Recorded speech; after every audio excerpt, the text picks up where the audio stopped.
The Bible's core message, made clear. Welcome to the Bible Point. Today, we're going to talk about why Christians believe in creation.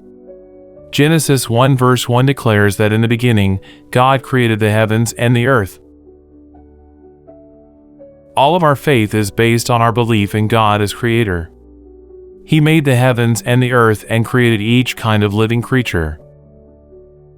At first, the animals and people lived in peace, eating the plants God gave them. God looked at the world He had made.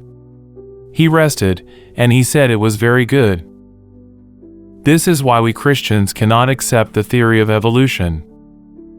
The God of love and peace did not create a world of weakness, where some stronger species survive by exterminating and exploiting the weaker. That is not what God sees, and it is not what He likes. The spread of evolutionary theory around the world was not caused by biological developments, it was caused by the 19th century British philosopher Herbert Spencer's social Darwinism, which argued for the superiority of the white upper class and helped Western European powers colonize other nations. Spencer drew on Darwin's theory of evolution to argue that social Darwinism was correct, which led to more study of evolutionary theory and made it mainstream. Genesis was not written to scientifically examine creation and evolution, it was written with a theological emphasis. But with a little human reasoning, we can see that creation is right and evolution is wrong.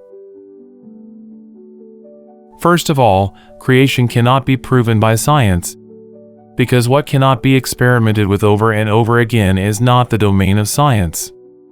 Creation is a supernatural, one-time act of God, so it cannot be uncovered by science.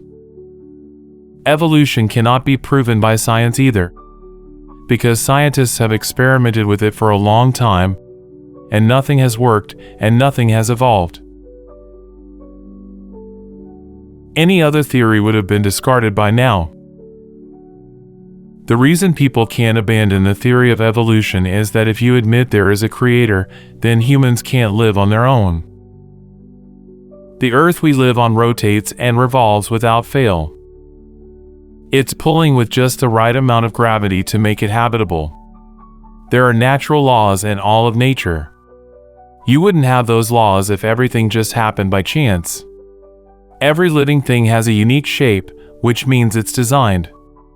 If there is a design, there is a designer. Furthermore, humans have a conscience, thoughts, and emotions. Evolution has no answer for this. But the Bible says God put a conscience in man, and that man has thoughts and feelings because he is the image of God. The world that God created and said was very good became corrupted and uninhabitable because of man's sin, a world of tyranny where the strong oppress the weak. But when Jesus returns, a world will be restored where all people live happily together, with the strong and the weak united, like a lamb and a kid running together. Christians are those who wait and hope for that world, the world that God said was very good.